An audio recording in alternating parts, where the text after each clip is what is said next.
I'm Buffy, the vampire. Se présente la princesse Consuela d'Oppenheimer. I'm the Doctor. I am Daenerys Stormborn. Eh ben moi, c'est Nat. Et moi, c'est Chloé. Bienvenue dans Blabla Série, le podcast où on parle de séries, quoi. Évidemment. Allez, place à l'épisode du jour. Hello Chloé, comment ça va? Salut Nat, ça va bien et toi? Ça va, on se retrouve pour un épisode de, pas vraiment de discussion, mais plutôt un top. Ça faisait longtemps qu'on n'avait pas fait ce genre d'épisode. Donc c'est cool, on va parler de plein de séries différentes aujourd'hui. T'as hâte? Ouais, j'ai trop hâte. Donc c'est quoi le sujet de notre épisode d'aujourd'hui? Aujourd'hui, on va parler des meilleures fins de série. On va partager avec vous toutes ces fins qui nous ont marqués. Et on va vous en parler évidemment sans trop de spoil. Bon, parfois, il y aura certains éléments d'intrigue quand même. Mais le but, c'est que vous les regardiez derrière. Donc, il n'y aura pas de spoil majeur.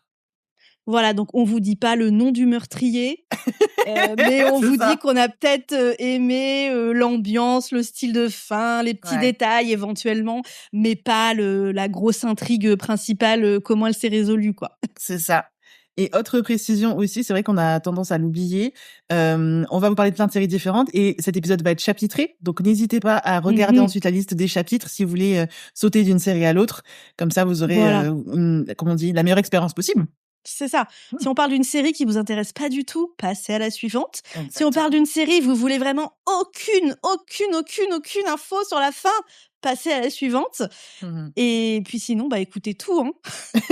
C'est ça, écoutez tout, toute notre discussion, les 3 heures de discussion, ça va être fantastique. Voilà. Est-ce que t'as trouvé que c'était facile de faire ta petite liste de fin de série que t'as bien aimée? Alors, pas du tout. Et en fait, à la base, quand on s'était dit qu'on ferait ça, moi, je m'étais dit, OK, je vais parler des meilleures fins, genre les fins qui sont objectivement les meilleures, d'après l'audience, d'après les critiques, etc. Et en fait, avec le temps, je me suis dit, moi, j'ai plutôt envie de parler des fins qui m'ont le plus marqué. Et volontairement, j'ai pas pris des séries très, très connues. Grosso modo, il y en a quelques-unes que je pense que tu connaîtras et nos auditeurs reconnaîtront. Mais j'en ai aussi pris quelques-unes qui sont un peu plus confidentielles parce que il y a eu des fins qui m'ont vraiment particulièrement marqué.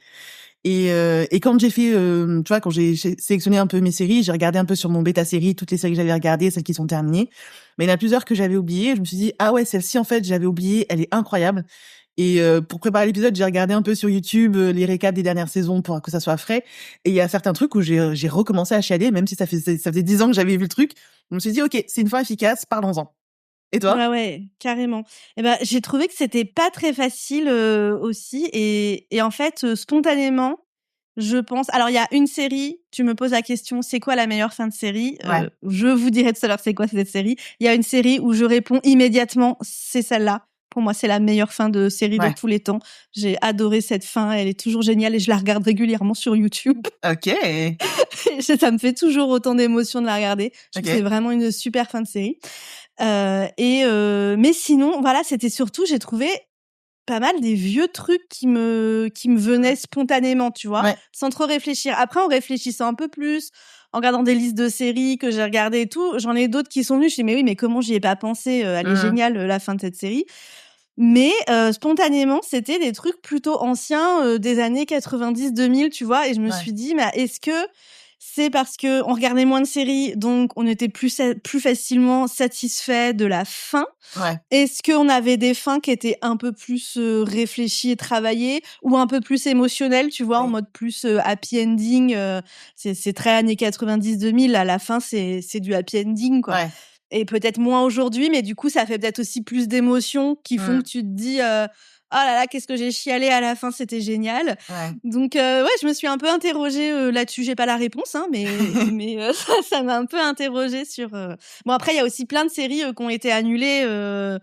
Enfin, les séries sont plus facilement annulées aujourd'hui qu'avant. Je pense que ça joue aussi parce que du coup, il y a des séries que j'ai adorées et qui n'ont pas eu de fin. Donc du coup elles vont pas être dans la liste puisqu'il y a pas de fin. Ou il y a des fois des séries qui sont un peu, elles ont une fin mais la fin a été fait un peu vite fait parce qu'ils savaient qu'ils allaient devoir annuler la série et du coup c'est pas une fin mémorable, quoi. Ouais, je vois ce que tu veux dire.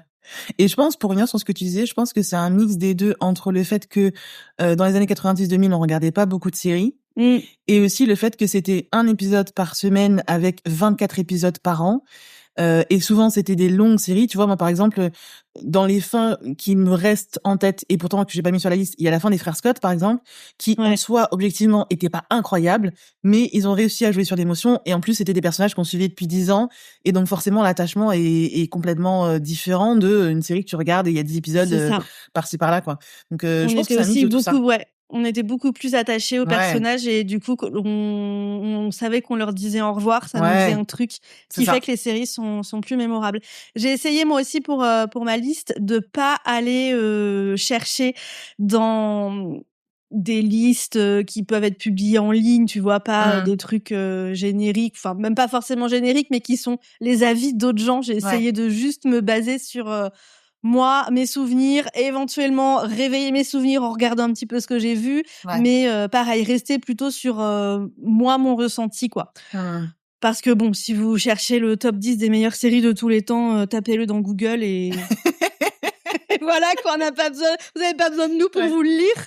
Je trouve ça plus intéressant et du coup, il y aura peut-être des séries qui sont moins connues. Moi, je pense que dans les miennes, il y a des séries très connues et d'autres un petit peu moins. Donc voilà, petit mix. C'est cool. Alors, il y a quoi sur ta liste? Alors, la série que je disais, moi, si je pense meilleure fin de série, je pense à la fin de Six Feet Under. Du coup, c'est une série qui date un peu. J'ai pas regardé les dates, mais c'est une série qui commence à dater un petit peu maintenant.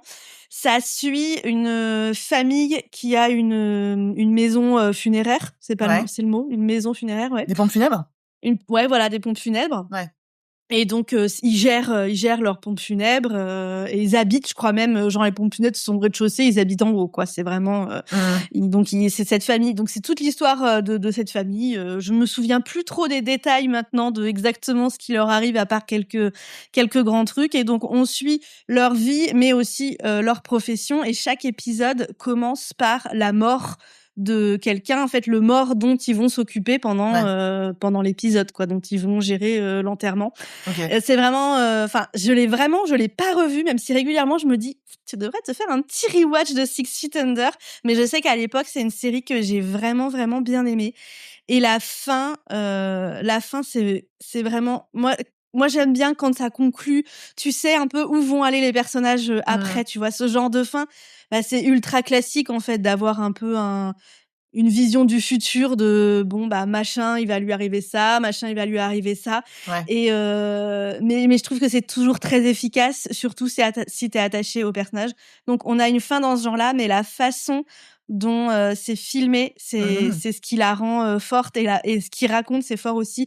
Bon, je pense que je peux le dire sans que ce soit un spoil énorme. Donc en fait, on a une des personnages qui déménage et qui dit au revoir à sa famille et qui s'en va en voiture. Et pendant tout son trajet, on a comme ça des flashs, du coup pas des flashbacks, des flashs en avant, des flash forward, des flashs sur le futur. Des morts de tous les personnages en fait, et ça a fait un écho à toute la série où on a à chaque fois eu un mort une scène d'un mort qui introduisait chaque épisode, et forcément la mort est au centre de leur vie, et du coup on voit tous comment ils meurent, et ça nous montre aussi quelle vie ils ont eu après la fin de la série. Du coup tu vois, selon ce qui se passe, la scène, les tableaux au mur, tu vois, tu comprends plein de petites choses comme ça. Et du coup, c'est une fin de série qui est vraiment hyper forte en émotion, qui en même temps, je trouve, est hyper alignée avec tout le reste de la série. Et il y a même il y a un personnage qui meurt, je ne dirai pas quand, dans le cours de la série, je ne dirai pas qui, pardon. Et elle voit ce personnage dans son rétroviseur quand elle s'en va, tu vois. Et tu vois, il y a aussi ce clin d'œil. Lui, on verra pas sa mort, mais on le voit quand même dans la fin. Donc vraiment, c'est une fin qui est hyper riche en émotions et qui conclut parfaitement cette série, quoi. Tu sais où vont les gens, et en même temps, on te le montre d'une façon qui est un peu plus originale que d'habitude, quoi. Je crois que c'est la première fois que j'entends parler d'un truc comme ça où tu vois la mort des personnages. Quand tu racontais comme ça les dernières scènes, moi ça m'a fait penser à la fin de Desperate Housewives. Est-ce que tu l'as vu? Oh, je l'ai vu, mais là tout de suite, si, elle roule. Oui, on voit Suzanne qui quitte Wisteria Lane, elle est en voiture, et puis on voit. Alors du coup, tu vois les morts de Wisteria Lane, mais il y a un petit peu cette même logique-là. Je me demande si c'était pas un hommage. C'est possible? Peut-être que dans Desperate Housewives, ils se sont inspirés peut-être, de... hein. Ouais, peut-être, ouais. Parce que c'est vraiment, enfin, tu vois, Je sais pas. c'est un type Oui, de c'est fin vrai, quand ouais. même assez spécifique. Ouais. Et je crois que je l'ai Après, vu que là. Donc, dans Desperate Housewives aussi, les morts sont ultra importantes vu qu'il y en a un petit peu Oui. tous les 15 matins. Tous les 4 C'est matins vrai. dans cette rue, la rue maudite, quoi. C'est vrai. Ah ouais. Donc, après, c'est aussi quelque chose que tu as très souvent la fin, on te montre les morts, on revoit des flashs des morts ou des photos des gens qui sont morts. Oui. C'est parce que tu vois, dans Oui. Downton Abbey, par exemple, dans le dernier film, on a une scène comme ça où on voit soit des flashbacks, soit des trucs, mais on voit du coup tous les personnages qui sont morts. Ouais. Et dans Call the Midwife, j'en parlerai d'ailleurs dans le prochain non, je ne sais plus quand est-ce que ça se dit. J'en ai parlé du coup dans le point série qui a déjà été diffusé. Oui. Hein, nos ordres d'enregistrement sont pas toujours chronologiques.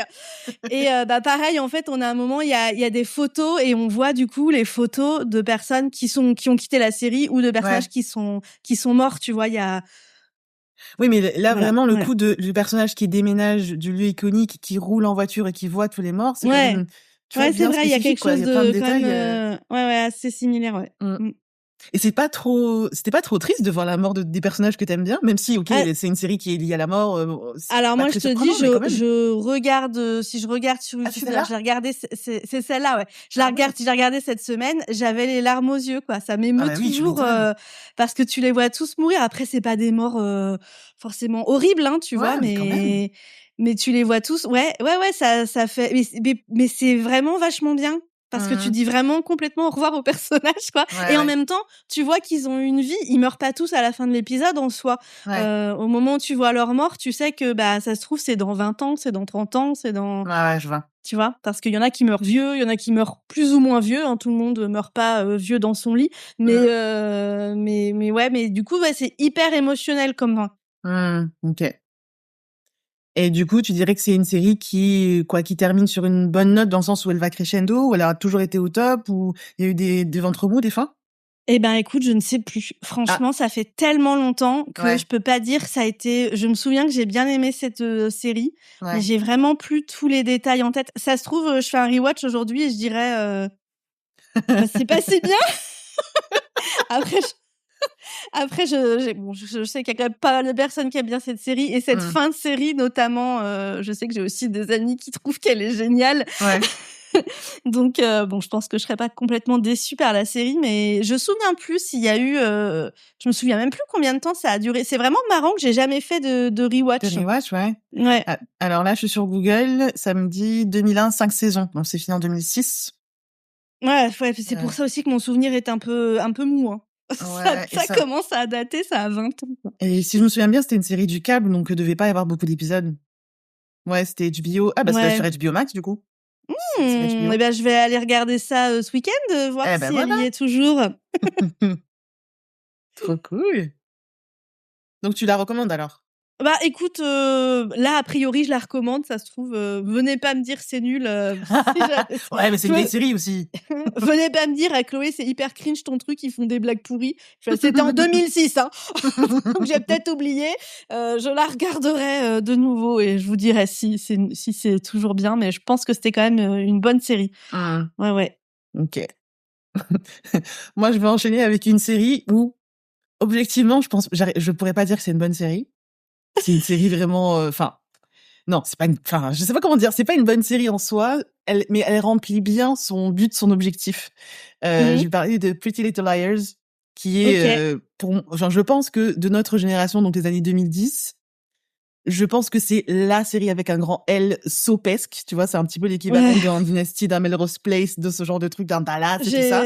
J'ai d'ailleurs arrêté en cours de route parce que trop de rebondissements tue le rebondissement. Au bout d'un moment, j'en ai eu marre, j'ai fait stop. Je comprends, ça part vraiment dans tous les sens. Alors, au cas où vous ne la connaîtriez pas, Pretty Little Liars, on suit 4 personnages. Donc, il y a Spencer, Arya, Anna et Emily. 4 amis qui sont au lycée et qui ont été liés un petit peu par le deuil et la disparition de la 5e amie qui s'appelle Allison, qui était un peu la queen bee et qui était aussi un petit peu le bully en chef, quoi. Allison qui a disparu un soir de soirée pyjama et elle a jamais été retrouvée. Et puis un beau jour, les 4 commencent à recevoir des textos des textos un petit peu menaçants qui laissent sous-entendre que une personne, un corbeau, connaît tous leurs secrets et menace de les révéler. Et à chaque fois, c'est signé A, donc référence à Allison. Donc voilà, il y a tout un truc où, en gros, on cherche à savoir qui est A, pourquoi il fait ça, etc. Donc ça commence comme ça, et puis ça va très très loin, très très vite. Il y a des histoires de meurtre, de kidnapping, dans de tous les torture. sens possibles. Mais Donc, tu vois, n'empêche, ouais. efficace parce que rien que d'en parler, j'ai le générique dans la tête. La Ouais, musique, c'est vrai, là. c'est vrai. Ouais. Ouais, et puis en soi, je pense que ce que j'aime bien avec ces séries, c'est que il y a un côté sérieux, il y a un côté dramatique, mais c'est pas une série qui a des ambitions incroyables, et je pense qu'elle ne se prend pas pour ce qu'elle n'est pas. C'est un truc soapesque, ça va à fond dans le soap, et vraiment, voilà, tu regardes ça avec du popcorn et tu rigoles et tu dis oh là là, mais j'y crois pas qu'ils aient osé faire ça, quoi. Donc c'est pour ça que je dis, je pense pas qu'objectivement on puisse dire que c'est une bonne série. Par contre, à chaque fois qu'on me demande une fin de série, bizarrement, moi je cite tout le temps celle-ci, parce que je trouve que dans le genre soapesque, Ouais. je trouve qu'ils ont fait un truc incroyable, et vraiment ils ont vraiment réussi leur fin de manière magistrale, quoi. Il y a tout un truc en gros où moi vraiment ce que j'ai le plus plu, donc bon, il y a toute une résolution, le happy end, tout le monde finit marié avec des enfants, blablabla, et puis il y a un bond dans le temps et on arrive 1 an après, et en fait dans tout le dernier épisode, on a une révélation sur un personnage. Sans trop en dire, je sais pas si je peux te spoiler, tu vas pas regarder, si? Non, j'ai pas Est-ce que regardé. tu vas regarder? Non, clairement, Oui. jamais je reprendrai Pretty Ouais, Little voilà. Liars. Enfin non, ne disons jamais, jamais, mais quand même, les probabilités sont très faibles. Ouais, et Bon, j'ai envie alors de du dire, si coup, vous voulez est-ce pas qu'on être doit mettre un spoilé, petit jingle spoiler pour notre audience? on peut Est-ce mettre un que petit c'est un gros jingle. spoil? Ouais, Les filles qui commencent l'épisode en disant on spoil pas, hein. Bah, en fait, c'est difficile d'expliquer. Je pense que je peux expliquer le scénario sans dire quel personnage, comme t'as dit tout à l'heure, tu vois, il y a un mort, mais quel personnage. Mais c'est difficile d'expliquer sans parler de ça. Donc, bon, si vous voulez pas être spoilé, passez au chapitre suivant, messieurs, dames. Spoilers. Je crois qu'on a des spoilers, là. Ouais, c'est ça, c'est l'heure des spoilers. Donc, si t'as pas vu le reste de la série, c'est le moment d'arrêter de nous écouter. Mais en gros, à la fin, on a une révélation de un des personnages qui a un jumeau maléfique. Et du coup, il y a tout un truc, tu sais, où t'as la réalisation t'as la révélation du truc, donc il y a un jumeau maléfique qui a pris la place d'un personnage qu'on connaît. déjà. Mais oui, qui a pris la place d'un personnage qu'on connaît et qui s'est fait passer pour ce personnage-là. Et en fait, ce que j'ai trouvé très très fort, c'est que tout au long de la dernière saison, il y a eu quelques scènes comme ça avec donc deux personnages qu'on connaît et qu'on a vu dans des situations un petit peu bizarres, qui n'avaient pas de sens, qui étaient un petit peu, ouais, ça n'avait pas de sens, ça sortait un peu de nulle part. Et tu vois certaines scènes comme ça, et puis ensuite t'oublies tout au long de la saison. Et ça arrivait comme ça 2-3 fois dans la saison. Et en fait, à la fin, quand t'as les révélations que non, c'était pas elle, c'était son jumeau maléfique, sa jumelle maléfique, ben là, tu revois tout en perspective et tu dis, ok, en fait, ils ont placé les pions depuis le début de la saison, ils savaient où est-ce qu'ils allaient, et ça finit, voilà, tu sais, c'est comme, je sais pas comment tu pourrais dire en français, a wrap and a bow, tu vois, c'est un truc, un Ouais, papier c'est cadeau bien parfait, ficelé, quoi. quoi. Ouais, voilà, merci, c'est bien ficelé. Donc c'est vraiment ça, moi, qui fait que j'ai vraiment adoré ce truc, parce que j'en attendais rien de cette série. J'ai regardé en entier, mais ouais, je regardais comme ça, quoi. Et finalement, je trouve qu'ils ont fait une très très bonne fin, et ils ont vraiment su gérer ça. Ce genre de série où il y a plein de mystères pas possibles et tout, Ouais. t'as envie qu'à la fin, les questions, elles sont répondues, quoi, hein. Ouais. Tu as des résolutions des mystères, t'as pas de trucs qui restent en l'air, En suspens, ouais. sans rien, ou d'explications vite fait où tu t'es dit bon, ils ont créé le truc, mais ils ont jamais réfléchi à comment Ouais. c'était la fin. Ils se retrouvaient un peu bloqués à se dire ah c'est impossible à terminer ça en fait. Ouais. Donc il y a ça qui est nécessaire, je trouve. Oui, et puis alors là, je trouve qu'ils ont quand même globalement eu du mal sur leur scénario, parce que le mystère de qui est A, donc c'est lancé dès le premier épisode, et en fait, il y a eu 7 saisons, et sur les 7 saisons, je crois qu'il y a eu genre 5 A différents, parce qu'il y en a qui meurent, il y en a qui machin, que truc. Donc ça, sur ce point-là, je trouve qu'ils ont été mauvais, mais je le garde toujours dans mes meilleures fins, parce que j'ai été époustouflée, j'en attendais rien, et j'ai trouvé ça cool, quoi. C'est très dur, une série où il y a une personne mystère, hein, comme dans Gossip Girl. Ah oui, mais je pense qu'on pourra en parler dans notre... On a prévu un épisode aussi des pires fins. Et donc je pense qu'on pourra parler de Gossip Girl dedans. Oui, oulala, ouais, clairement. Clairement. Mais n'empêche que c'est hyper dur quand t'as comme ça une identité secrète. Bah, pareil, dans Bridgerton, il y a aussi quelqu'un qui a une identité secrète. Ouais. Et son identité a été révélée à la saison 3. Et une fois que l'identité elle est révélée en cours de truc, qu'est-ce qui se passe après? Et si elle n'est pas révélée en cours et qu'on garde ça pour le final, bah, il faut pas que l'audience elle devine trop non plus. Et il y a plein de difficultés que ça amène. Non, c'est vrai. C'est compliqué pour une série qui dure longtemps d'avoir une personne mystère. Pour une série qui a 2-3 saisons, ça passe. Ouais. Ouais, puis là, c'était 7 saisons, une vingtaine d'épisodes par saison. Non, mais oui. Donc, c'était un truc énorme, quoi. Tellement long, quoi. Effectivement. Mais donc voilà, si vous voulez la tester, messieurs, dames, sait-on jamais. Et Pretty Little Liars est sur HBO Max aussi, donc n'hésitez pas. Ok. Bah, super. De quoi tu veux nous parler ensuite? Bon, alors moi, j'ai pas pu m'en empêcher de pas du tout être originale, mais bon, en même temps, on me demande les meilleures fins de série, je peux pas ne pas dire ça, que Buffy, la fin de Buffy est géniale. Et je me suis dit, j'ai le droit d'en parler parce que quand on va arriver au dernier épisode, vu le nombre d'épisodes qu'il y a regardé, c'est genre dans 5 ans. Allons-y. Donc, on a le droit d'en parler tout de suite. Hein. Bien sûr, on va pas tout vous spoiler. Mais voilà, je trouve que la fin de Buffy, franchement, elle est géniale. Ouais. On a de la bataille épique. On a un gros retournement de pouvoir et de situation, enfin une nouvelle donnée qui rentre en compte et qui en plus change le monde après. Ça, j'adore quand ok, les questions elles sont répondues, les mystères on les a terminés, mais en même temps on laisse une ouverture pour la suite.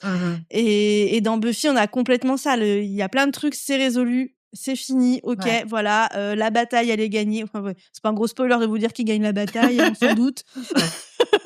Et à la fin, en fait, il y a quand même une ouverture, il y a de nouvelles possibilités, il y a un nouveau monde, et tu finis en te disant waouh, qu'est-ce qui va se passer? Et en même temps, je suis contente que ce soit fini, tu vois, mais voilà, il y a de nouvelles choses. Il y a aussi des morts qui sont bouleversantes et qui me font chialer. Et donc vraiment, je trouve que cette fin, elle est très très bien. Et puis niveau bataille, vraiment. En plus, c'est une bataille. Moi, j'adore quand t'as un gros groupe et qu'en fait il faut s'organiser. Tu vois, c'est pas juste Buffy qui va se battre contre le méchant, mais il y a toute une organisation de bon bah ok, toi tu te mets là, toi tu vas là, toi et machin vous faites équipe, et chacun tu vois va à son rôle et tout ça. Et je trouve que ça crée toujours une dynamique hyper intéressante. Et puis en plus tu te retrouves avec plein de personnages différents, certains qui fonctionnent pas forcément bien ensemble, pas dans le sens de narratif, mais de leur personnalité que ça clash un peu, quoi, ou qui s'aiment pas trop. Donc il y a des tensions et tout. Et bon, bref, cette fin est géniale. Ouais, c'est vrai que c'est un gros final. Alors déjà, les fins de saison de Buffy, c'était toujours des événements, mais là, pour le coup, ils ont vraiment réussi leur finale, le gros final, quoi. Et c'est vrai que j'ai la même affection que toi pour ce genre d'épisode où tu vas avoir un gros groupe qui se prépare. Et en fait, c'est même pas ils se préparent pour une bataille, c'est ils se préparent pour la guerre, quoi. Et t'as tout un plan qui se met en place et tout s'organise, quoi. Et c'est vrai que c'est assez fou à voir. Le moment, ils vont tous prendre leur position, quoi. C'est à la fois ultra émotionnel parce que, comme tu dis, ils vont à la guerre et ils sont tous prêts à mourir, quoi. Ouais, ils sont tous à se dire, aujourd'hui, en fait, moi, je me bats jusqu'à la mort. J'espère m'en sortir. J'ai un plan. On a un plan pour s'en sortir, mais c'est bien possible que j'y passe, quoi. Et quand ils se mettent tous en place et tout, c'est à la fois t'es trop motivé, t'es là, la battle, on y va. Et en même temps, t'as envie de chialer ta race. Ouais. Je comprends, tout à fait. Ouais, je comprends. C'était impossible de pas la mettre. C'était impossible de pas la mettre. Bon, qu'est-ce que t'as d'autre ensuite? Moi, je vais enchaîner avec Succession. Ok. Qui est l'un de mes gros coups de cœur de ces dernières années. Il me semble qu'on a déjà parlé ensemble et je crois que j'ai un peu espoir de te la faire regarder. Mais surtout que j'ai espoir moi-même de la regarder parce que j'ai déjà commencé, en fait, j'ai déjà regardé plusieurs épisodes. J'étais juste comme des... j'ai l'impression que je dis ça tout le temps. J'étais juste un peu fatiguée, pas trop dans J'avais besoin d'un truc plus léger, donc j'ai bien vu que ça avait l'air bien, mais j'ai préféré regarder autre chose. Ouais, je comprends. Donc, dans ce cas, je vais parler de la fin sans spoiler. Et je vais dire des choses, genre ceux qui ont vu la fin sauront, mais il y aura aucun spoil. Donc Succession, déjà, au cas où vous ne sauriez pas ce que c'est une série qui suit la famille Roy, donc des ultra riches aux États-Unis. Le patriarche Logan est à la tête d'une entreprise de médias, une entreprise énorme, en plus avec plein de ramifications, enfin vraiment la multinationale, quoi. Et il a 4 enfants, Connor, Kendall, Siobhan ou Shiv et Roman. Et en fait, chaque enfant a évidemment sa personnalité, mais chaque enfant aussi a un peu un rôle dans la famille. Tu vois, Connor, par exemple, c'est le premier enfant d'un autre mariage qui, lui, n'a absolument aucun lien vraiment avec les autres et qui n'a aucun intérêt pour tout le côté corporate, etc., gagner de l'argent, machin. Et puis les 3 derniers, eux, sont frères et sœurs de même père, même mère, quoi. Et eux, il y a toute une logique de qui est-ce qui va prendre la suite de Logan une fois qu'il ne sera plus là. Et donc, en gros, pendant toute la série, qui dure 4 saisons, on suit Logan qui se rapproche tour à tour d'un de ses enfants. Donc, un coup, c'est Shiv, un coup, c'est Kendall, un coup, c'est Roman. Et à chaque fois, il leur dit, ça va être toi. Donc, il y a tout un truc comme ça où il y a un côté vraiment tragique dans cette histoire parce que c'est des ultra riches. Donc, souvent, on se dit, l'argent fait le bonheur. Donc, c'est impossible que des gens ultra riches comme ça soient malheureux. Et en fait, quand tu rentres au cœur de cette famille et que tu pousses tes portes et que tu rentres vraiment dans leur intimité, tu te rends compte que ce sont déjà des enfants, alors qu'ils ont tous plus de la quarantaine, hein. Mais dès qu'ils sont face à leur père, il y a encore ce truc d'avoir peur de lui et en même temps vouloir le rendre fier et faire tout ce qu'il demande pour pouvoir avoir cette approbation. Et en même temps, même entre eux, mes frères et sœurs, ils ont énormément de mal à se faire confiance et à vraiment s'entraider et à jouer en équipe, quoi. Donc, c'est un petit peu toute la tragédie de la série et c'est des thèmes qui sont abordés tout au long des 4 saisons. Donc ça, déjà, c'est pour ça que j'ai globalement aimé cette série. Et puis la fin en elle-même, ça va crescendo et il y a... Alors déjà, les acteurs sont incroyables et donc il y a plein de scènes, plein de moments très spécifiques qui font que c'est une série époustouflante. Mais vraiment, sur cette dernière saison, on nous a offert plusieurs épisodes qui sont vraiment magistraux. Notamment un épisode où c'est le mariage de Connor, donc l'aîné, quoi, qui se marie. C'est un épisode qui est énormément émotionnel. Il se passe énormément de choses. Les acteurs ont été vraiment incroyables. J'ai vraiment rarement vu ce type de performance. Et en plus, après coup, tu sais, j'ai été voir les making-of de ces scènes et de cet épisode. Et il y a plein de petites fun facts et de choses qui rendent la chose encore plus fantastique. C'est-à-dire que il y a une grosse scène pendant l'épisode où tu suis les personnages et t'es à fond et tu veux savoir ce qui se passe et t'es vraiment en empathie avec eux. Et dans le making-of, le réalisateur a dit que, en fait, sur cette scène-là, chaque acteur savait ce qu'il devait dire, mais il ne les a pas dirigés en disant, toi, tu vas là, toi, tu vas là, toi, tu vas là.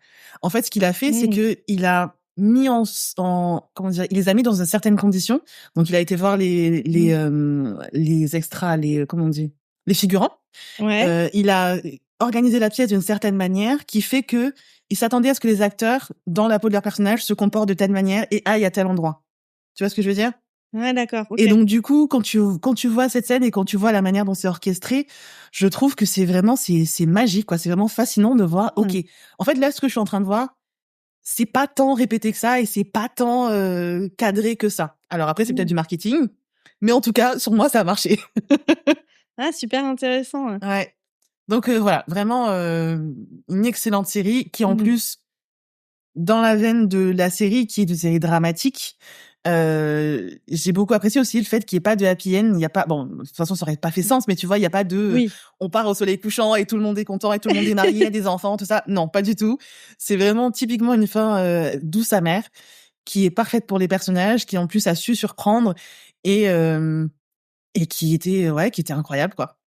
Et ce qui est bien, c'est qu'on a enfin la réponse de qui prend le trône à la fin. Donc ça aussi, c'est un... Bah oui, fallait une réponse à ça. C'est la problématique qui est mise dans le premier épisode. Ouais. On veut la réponse à un moment donné, quand même. C'est ça. Et ouais, le happy end, c'est génial dans plein de cas et c'est vraiment ce que tu veux dans plein de séries, mais il y a aussi des séries auxquelles ça s'applique pas du tout, quoi, hein, et il faut pas faire du happy end à tout prix, quoi. Je trouve que des fois c'est bien, il y a pas de happy end et, et ça va avec la série, quoi. Et d'autres fois, bon bah bien sûr qu'il faut le happy end. Bah, tu vois, Buffy, c'est pas vraiment ça Non, se c'est pas un happy finit end non dans plus, les voilà, ils ont gagné la bataille, mais c'est pas un happy end pour autant, quoi. Ouais, clairement. Mmh.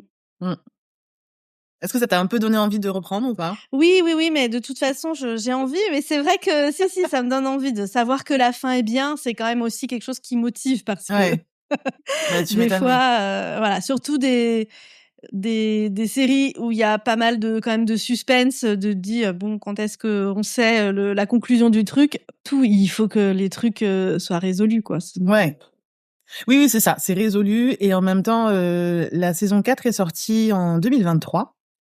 C'est une des rares séries qui termine sur le top et la saison 4 a raflé énormément de prix. Là, ils ont été nominés à tort à travers, donc vraiment, tu peux y aller les yeux fermés. Bon, très bien. Si t'arrives à accrocher... Je regarderai, promis. Cool. En plus, attends, j'avais noté un argument aussi. Il y a Alexander Skarsgård dans les 2 dernières saisons. Ah, génial. Faut y aller.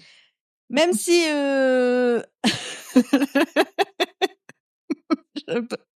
des fois je me dis mais réfléchis avant de parler. Bon, maintenant que j'ai commencé à parler, je vais parler.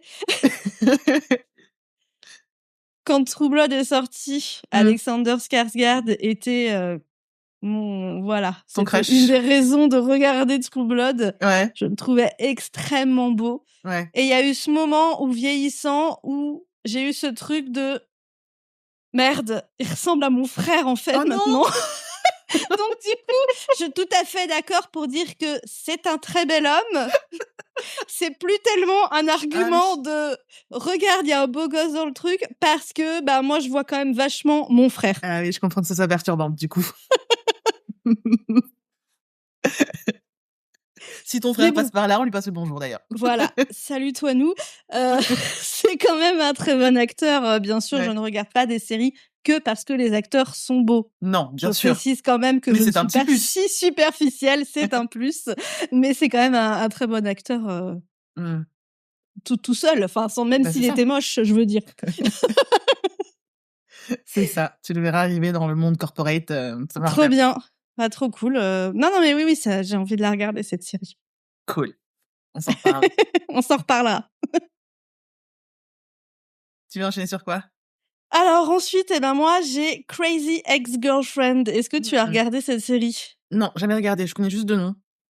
Alors le nom de la série et le pitch ne laisse pas forcément penser que c'est une bonne série, puisque donc déjà le nom Crazy Ex-Girlfriend, moi quand j'avais vu le nom, j'étais là ouais non, je pense que ça va pas me plaire. Et en fait, c'est une de mes amies à qui je fais confiance pour les goûts de série qui m'a dit regarde. OK.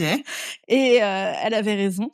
Et donc Crazy Ex-Girlfriend, ça raconte l'histoire d'une avocate qui est, je crois, à New York, mais qui est à ça du burn-out, qui est vraiment pas heureuse et qui va vraiment péter un plomb dans pas longtemps. Et un jour, elle a un peu une crise d'angoisse au boulot. Elle sort dans la rue. Et là, elle croise son crush d'ado qu'elle avait rencontré en colo de théâtre. Et lui dit ah mais tu vis à New York et tout. Il lui dit bah non en fait demain je rentre chez moi en Californie. Il habite pas du tout genre à San Francisco ou Los Angeles, il habite dans un bled à 4 heures de la mer, pas du tout à un endroit a priori ultra cool. Mais donc pour lui c'est le meilleur endroit du monde et il retourne vivre chez lui quoi. Et là bon, il se passe un truc qui fait que elle prend ça comme un signe. Elle plaque tout et elle part vivre dans la ville du gars quoi. OK.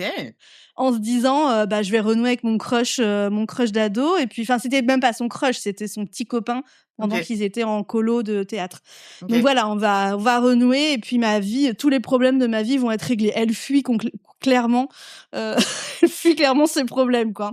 Et en fait toute cette série, donc c'est vraiment de la comédie D'accord. Et c'est aussi une comédie musicale, c'est surtout ça. Il y a plusieurs chansons, des chansons originales hein, dans chaque épisode, et les chansons sont extraordinaires et sont à mourir de rire. Dans le premier épisode, il y a, je crois que c'est dans le premier, hein, à peu près sûr que c'est dans le premier. Il y a une chanson où elle se prépare pour aller à un date. Et donc elle passe des heures à s'épiler, machin, se mettre dans une comment ça s'appelle, pas une guêtre, mais une gaine, même chose. Et c'est vraiment trop drôle. Et on voit un moment le mec qui lui ne fait rien pour se préparer, donc t'as le contraste, c'est très drôle. Et en fait c'est une chanson de rap, et t'as le rappeur qui à la fin est là. Non mais attends, vous devez faire tout ça et tout, mais c'est vraiment pas normal. Et qu'il appelle après toutes ses ex pour s'excuser. Ça fait partie de la chanson, tu vois. Enfin bon, bref, c'est vraiment des chansons très très drôles.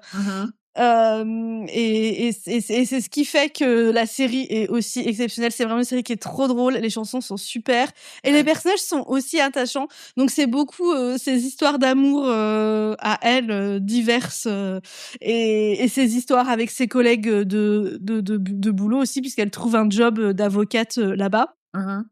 Mais bon bref, c'est très drôle et c'est surtout en fait la fin est bien parce que on commence vraiment avec ce truc un peu loufoque quoi, et très drôle, et à te dire bon la meuf elle est quand même bien chez père quoi, parce qu'elle plaque tout, parce qu'elle a croisé son petit copain d'adolescence et après elle fait des trucs mais pas possibles pour essayer de le croiser ou qu'il vienne chez elle. Enfin tu vois, elle se retrouve toujours dans des situations pas possibles où elle invente des mensonges plus gros qu'elle pour se retrouver, essayer de trouver la situation qu'elle veut, persuader que c'est l'homme de sa vie. Enfin, tu vois, des trucs vraiment, tu te dis, la meuf, elle est vraiment très, très haut. Et en fait, ça évolue sur la fin où on parle de santé mentale. Et t'as vraiment un retournement. T'es là. En fait, moi, j'ai commencé à regarder ça en rigolant. Je pensais pas qu'on arriverait à un truc où c'est quand même, ça reste de la comédie, ça reste de la comédie musicale, mais il y a quand même un sujet qui est très sérieux derrière et qu'on traite de façon sérieuse et respectueuse, tu vois. C'est pas on fait la bonne blague de elle est complètement tarée, tu vois. Il y a vraiment un traitement de ça qui est, je trouve, est très bien fait. Et donc c'est pour moi c'est ça qui en partie qui en fait vraiment une bonne série, cette fin où tu t'attendais pas forcément à ce qu'on aille parler de ces sujets-là, mais en fait ça fait complètement sens. Et aussi le petit truc, la petite cerise sur le gâteau, c'est que le fait qu'ils se mettent tous à chanter à n'importe quand et tout, et ben en fait c'est expliqué. Il y a un truc, donc là je ne spoilerai pas, je ne dirai pas, mais il y a un truc qui met du contexte aux chansons et qui fait que c'est pas juste une comédie musicale. Pour vous, en fait, ces chansons veulent dire quelque chose dans l'univers, quoi. Et ça, j'ai trouvé que c'était super d'avoir ce petit truc en plus, quoi. Ouais, c'est original. Carrément, ouais. Et ça a duré longtemps? Je pense qu'il y a quoi, 4, 5 saisons? Ah oui, quand même. Peut-être 4. Et du coup, l'aspect santé mentale vient vraiment à la fin pour expliquer le tout, ou ça arrive au cours de la série? Ça arrive... tu vois, je pense que c'est abordé sûrement assez vite, de voir que bon, elle, il y a eu des choses compliquées dans sa vie, mais je pense que c'est quand même surtout sur la dernière saison que peut-être les 2 dernières où vraiment ça devient un thème un peu plus sérieux, quoi. OK. Il y a 4 saisons. 62 épisodes. OK. Ouais, donc c'est une dizaine à peu près par saison, c'est pas mal. Ouais. Tu sais où est-ce que c'est dispo? Donc apparemment, c'est toujours sur Netflix, mais j'ai pas pu vérifier. Donc non, les gens à voir. Vous chercherez, vous exactement. trouverez. Ensuite, de quoi tu veux nous parler? Eh ben écoute, c'est un heureux hasard puisque la série qui est sur la suite, enfin sur ma liste, quoi, c'est un peu le même style de ce que tu viens de me dire, c'est-à-dire une série qui commence sur une comédie puis qui finit par parler de santé mentale, donc c'est assez rigolo, tiens. Moi, je vais parler de You're the Worst. Est-ce que tu connais cette série? Non, le nom me dit quelque chose, mais je pense pas avoir regardé. Je pense que c'est une série qui est un peu passée sous les radars. Tu sais, c'est à l'époque c'était sorti sur FXX, donc vraiment le câble. Ah oui. Et il y avait pas beaucoup d'épisodes par saison, etc. Donc je pense qu'elle a vraiment passé sous le radar. Moi, j'ai découvert un petit peu par hasard et en fait, j'ai vraiment beaucoup aimé. Alors le pitch, c'est on suit la rencontre et l'histoire d'amour de Gretchen et Jimmy, qui se rencontrent au mariage de l'ex de Jimmy, Becca. Et donc Jimmy est là pour venir foutre le bordel dans le mariage parce que voilà, c'est mon ex qui se marie, donc pourquoi pas. Et Gretchen est là parce qu'elle est amie de la sœur de la mariée. Et donc les deux sont vraiment les stéréotypes des deux personnages autodestructeurs, complètement horribles, complètement égocentrés et vraiment pas sympas, quoi. Ils finissent par se rencontrer et ils finissent par se mettre ensemble. Je dirais pas qu'il y a un coup de foudre, c'est pas une histoire d'amour incroyable, mais ils finissent par se mettre ensemble et il y a une histoire d'amour qui se crée quand même entre eux. Autour de ça, donc du coup, il y a un petit groupe qui se crée autour d'eux. Il y a Edgar, qui est le meilleur ami de Jimmy, qui lui est un ancien militaire et qui a un sérieux PTSD, donc stress post-traumatique. Donc il gère ça pendant toute la série. Et puis il y a du coup Lindsay, qui dans le premier épisode est surnommée Fat Lindsay, tu vois, pour te dire un peu le genre de personnage que c'est. Gretchen et Jimmy, des gens très sympas, et qui est donc la meilleure amie. Et donc voilà, ils sont un groupe de 4 comme ça et ils vivent plein de choses au quotidien. C'est voilà des 4 amis qui sont entre 25 et 30 ans et qui vivent des choses du quotidien. Donc en soi, tu vois, les premières saisons, c'est assez léger, c'est assez comédique et on suit un peu la construction de cette relation entre eux, mais en même temps, c'est deux personnages qui ont peur de l'engagement et qui sont clairement pas dans les codes. Donc ça mène à plein de situations complètement rocambolesques qui font que c'est une histoire d'amour très peu conventionnelle.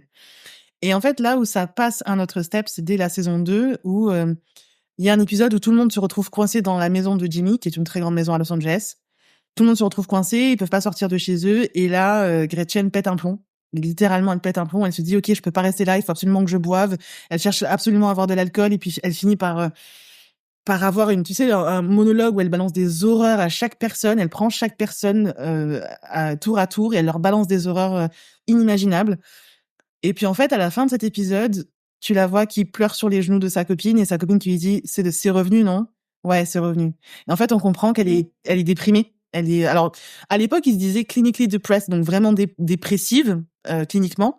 Aujourd'hui, je pense qu'on dirait plutôt bipolaire parce qu'il y a vraiment ce côté très, très haut et très, très bas aussi. Et donc, la deuxième partie de la série, on va, au-delà de l'histoire d'amour et du quotidien des personnages, on va aussi aborder la dépression de Gretchen. Comment est-ce qu'elle vit le quotidien? Comment est-ce elle en parle à son mec et même à son entourage? Et c'est vraiment, moi je crois que c'est une des premières fois où je vois ce type de thème abordé de cette manière-là, de manière aussi touchante, aussi réaliste, j'ai l'impression, et aussi quelque part assez simple. C'est pas grandiloquent, c'est pas sensationnaliste. J'ai l'impression que c'est relativement simple et relativement raccord avec la réalité. Donc c'est ça que j'ai beaucoup aimé. Et puis ensuite la fin, j'ai particulièrement aimé parce que justement c'est une histoire d'amour, donc on s'attend à un happy end, mais vu les personnages, c'est un happy end un petit peu différent de ce dont on a l'habitude. Et de manière très spécifique, au niveau de la réalisation du dernier épisode, à un moment donné, en fait, il y a un bond dans le temps, mais c'est un bond dans le temps qui n'est pas dit ouvertement. C'est-à-dire qu'en gros, tu as un personnage qui est habillé d'une certaine manière. Tu sais, tu as la caméra qui est de côté, donc tu le vois passer de gauche à droite de ton écran. Et en fait, il passe de gauche à droite, et donc il y a une coupure qui est faite. Tu vois, c'est comme s'il rentrait dans une pièce, en fait. Et quand il sort de la pièce, il est habillé quasiment pareil, donc tu vois pas de changement. Et puis c'est quand tu vois comment il interagit avec les autres, quand tu vois quels sont les thèmes qu'il aborde et quelle est sa vie, tu comprends qu'en fait c'est pas le même qu'on a vu avant la porte. Et donc ça j'ai beaucoup aimé, c'est la seule fois que j'ai vu ça. Ouais, c'est une façon originale de montrer une fin, quoi. Ouais, c'est ça. Et puis tu vois, c'est dans les deux cas, il est en costume, donc c'est un autre événement qui sont proches, mais c'est pas du tout la même chose. Et donc j'ai beaucoup aimé avoir ce truc de déjà, tu vois, prendre le temps de comprendre. Ah, il y a un bond dans le temps. Ah, ok, c'est quoi les personnages, c'est quoi les relations entre les personnages maintenant, et qu'est-ce que ça dit de leur nouvelle vie et de la fin du ending, quoi. Donc voilà, j'ai vraiment beaucoup aimé cette fin parce que c'était original. Même la série en elle-même était assez unique en soi. Malheureusement, je pense qu'elle est très compliquée à trouver. J'ai cherché sur Google. C'est une série, comme je disais, FXX, qui maintenant est sur Hulu. Donc peut-être que c'est sur Disney+. À tester. Mais voilà, c'est une petite série pas incroyable, mais vraiment, moi, elle m'a beaucoup touchée. Elle m'a vraiment beaucoup plu, quoi.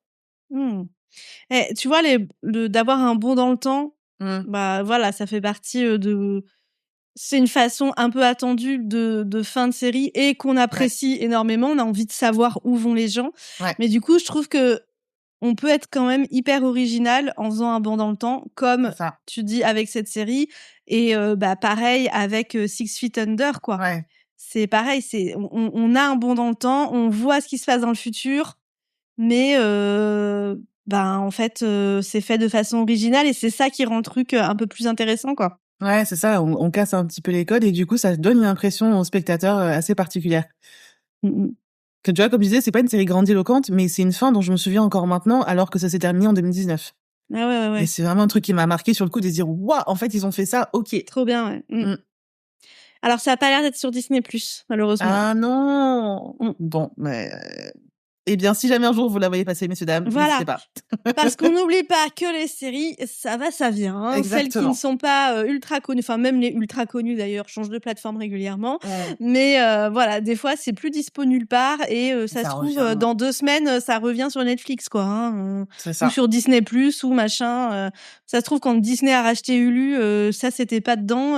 Et en fait, ça va venir plus tard parce qu'il y avait des droits que quelqu'un d'autre avait. Quand les droits se terminent, ça vient. Enfin, c'est un peu le bordel, hein, la diffusion sur les plateformes de streaming. Donc, ne jamais perdre espoir. Quelque chose peut toujours revenir. Croisons les doigts parce que voilà. Et sinon, soyez des brouillards, quoi. C'est ça. Et je terminerai aussi en faisant une mention spéciale pour cette série à Aya Cash, qui est donc l'interprète de Gretchen, qui est une excellente actrice qu'on a revue ensuite dans The Boys et dans The Franchise et aussi Modern Family. Je pense que toi, tu l'as vu dans The Boys, du coup, c'est celle qui faisait Stormfront. D'accord. Oh, ok, d'accord. Voilà, excellente actrice que moi j'ai découverte dans The Old Worst et j'adore la suivre depuis et elle est vraiment très très bonne. J'espère qu'elle fera encore plein de belles choses. Trop cool. Eh ben top. C'est à ton tour, madame. Eh ben moi ensuite j'ai mis Parks and Recreation. Ah, série celle-là. Que j'adore. Alors, je précise quand même que si vous regardez Parks and Recreation et que vous n'aimez pas trop la première saison, ne vous arrêtez pas à la première saison. Ça va mieux. Moi, je trouve pas que la première saison est mauvaise, hein, mais c'est vraiment après que ça devient très bien. Donc, c'est important à savoir parce que, bon, aujourd'hui, des fois, on s'arrête un peu trop vite et c'est des séries longues comme ça, des fois, elles ont besoin de temps pour trouver leur ton, quoi. Et donc, Parks and Rec, c'est un format type The Office. D'ailleurs, je crois que ça a été fait par les mêmes mecs. Enfin bon, en tout cas, il y a des liens entre les gens qui ont travaillé dessus. Il y en a qui sont communs aux deux. Et ça suit l'équipe du département des parcs et des loisirs d'une petite ville. De quel état des États-Unis? Je ne sais plus, mais bon, pas un état, pas les états les plus cool, voilà. L'Iowa ou le Delaware, quoi. Des trucs comme ça, quoi. Ok. Et c'est vraiment, c'est très très drôle et les personnages sont super. On s'attache vraiment à Leslie Knope, qui est le personnage principal. Et la fin, vraiment, c'est pareil, une fin où on voit ce qui va se passer dans le futur. Encore une fois, mais voilà, comme on l'a dit, c'est un classique, mais c'est un classique qui marche quand t'as eu, il y a 7 saisons. Quand t'as passé 7 saisons avec des personnages, t'es attaché à eux, t'as envie un peu de savoir ce qui va leur arriver. Et là, en plus, c'est bien parce qu'il y a vraiment des petits clins d'œil. Des trucs, je vais pas dire quoi, mais des trucs où du long de la série, tu dis, bon, allez, machin finira comme ça, et on te le dit pas complètement, mais t'as des petits trucs où tu te dis, je pense que on est allé dans cette direction dans sa vie et tout, voilà. Donc ça, c'est des petits plaisirs. Mais aussi, comment c'est fait, ces derniers épisodes, parce que du coup, sur la dernière saison, c'est des gens qui travaillent ensemble dans le même bureau, mais forcément, au bout de cette saison, en plus, il y a un bond dans le temps à un moment. Les carrières professionnelles, ça évolue. Ils restent pas tous à travailler. En plus, c'est quand même le monde un peu de la politique et tout. Donc, forcément, t'évolues et tu vas ailleurs. Donc, leur petit groupe s'éparpille un petit peu. Et sur le dernier épisode, ils se retrouvent de nouveau dans leurs anciens bureaux. Et il y a quelqu'un qui vient, parce que du coup, c'est les parcs et loisirs. Donc, si t'as un problème à signaler dans un parc, tu peux aller dans ce bureau pour dire voilà, la balançoire elle est cassée dans le parc machin et tout, faudrait que quelqu'un vienne la réparer. Et donc, c'est ce qui se passe. Il y a quelqu'un qui vient. Eux, ils sont là. Je ne sais plus pour quelle raison. Et ils disent, ah, mais nous, on travaille plus là. Et ils disent, allez, une dernière petite mission. Et ils vont genre réparer la balançoire. Et pendant qu'ils font ça, on voit ceux qui vont tous devenir avec du coup des flashs dans le futur plus ou moins éloignés. Mais pour certains, on va assez loin dans le futur. Et donc du coup, voilà, c'est déjà la façon dont c'est fait, c'est sympa parce qu'on est à la fois dans le présent et dans le futur. On prend vraiment les personnages un par un. On sait ce qu'ils vont devenir. C'est aussi très très drôle. Il y a plein de clins d'œil à toute la série et donc vraiment, moi, j'adore cette fin. Et j'adore cette fin. Il y a combien de saisons 7. Il y a 7 saisons. Ouais, okay. Ouais, pas mal. Si je me trompe pas, il y a 7 saisons. C'est bien ça. Faut vraiment que je l'essaye. Et j'ai déjà testé le pilote et effectivement, je me suis arrêtée au pilote parce que j'ai pas aimé. Il faut que j'essaye et que je persévère. Il faut que tu regardes au moins la saison 1. Enfin, il faut que tu ailles à la saison, que tu regardes, que tu avances dans la saison 2, quoi.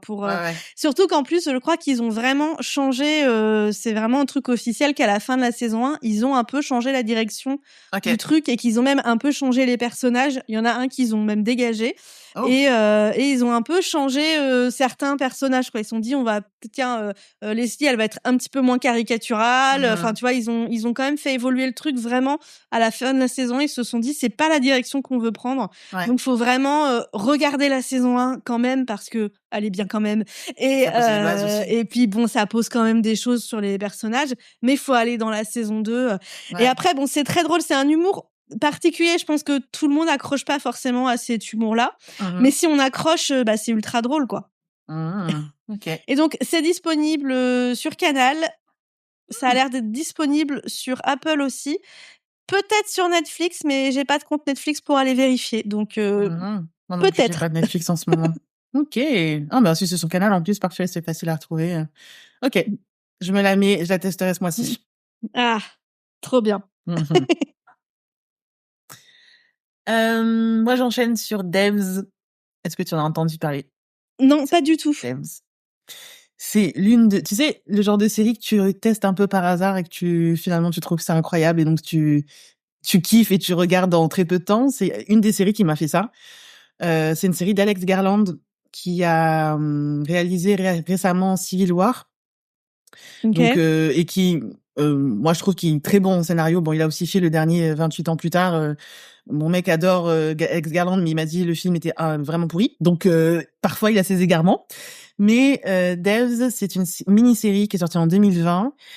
Et ce qui est chouette avec cette série, c'est que ça commence dans un type de série, puis finalement, ça t'emmène complètement ailleurs. C'est-à-dire qu'au début, tu vois, le setup, c'est le personnage principal s'appelle Lily.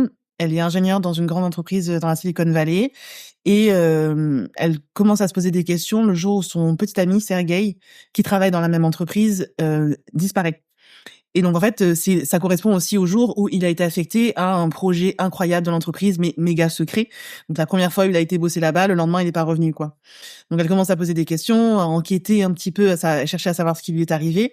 Et donc, elle va poser des questions notamment au CEO de l'entreprise qui s'appelle Forrest et qui est joué par Nick Offerman, qui il me semble dans Parks and Recreations, non? Oui. Parfait. Donc, paraît-il que c'est genre le rôle sérieux avec lequel il a commencé. Donc, voilà, plus ça va, plus elle pose des questions et plus on apprend sur l'entreprise et ses tréfonds et ses petits secrets, on va dire. Et puis, donc, on part d'un truc un peu d'enquête, entre guillemets, un peu thriller. Et puis, finalement, ça glisse doucement vers de la science-fiction à partir du moment où elle comprend effectivement quel est le projet Devs et à quoi ça sert. Je vais pas trop en dire parce que je pense que c'est un truc à découvrir sur le coup. Moi, c'est un des trucs où c'est une des scènes que j'ai préférées dans la série, c'est le moment d'explication de ce qu'est Devs et de ce qu'est l'essence du projet. Ah ouais, super. C'était une scène assez simple, mais finalement, j'ai vraiment adoré la simplicité et en même temps le fait que ça emprunte des éléments de la physique quantique. Moi qui ai une formation de chimiste, c'est un truc qui me parle particulièrement. J'ai fait de la physique et de la chimie, donc ça me parle particulièrement. Et en plus, les arguments qui sont avancés sont des arguments très plausibles, très très réalistes. Et au final, on part de ça pour extrapoler et aller vers la science-fiction et dire, voilà, qu'est-ce qu'on pourrait imaginer, qu'est-ce qu'on pourrait faire avec de la physique quantique. Donc sans trop en dire, au final, on se retrouve à parler de déterminisme, de science évidemment, de foi, de voyage dans le temps, même d'une certaine manière. Mmh. Donc ça va très très loin. Et Tu sors les mots-clés je pour savais. me mettre le hook. Je le savais.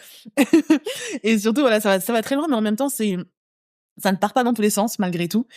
Et un des thèmes qui, moi, me plaît beaucoup dans cette série, c'est vraiment le déterminisme et de savoir est-ce que ce qu'on vit a été déterminé à l'avance et donc est-ce qu'on est sur des rails et est-ce que de toute façon, on ne peut rien changer à notre futur parce que tout notre futur est déterminé par notre passé, ou alors est-ce qu'on a notre libre arbitre et est-ce qu'on peut changer encore notre futur?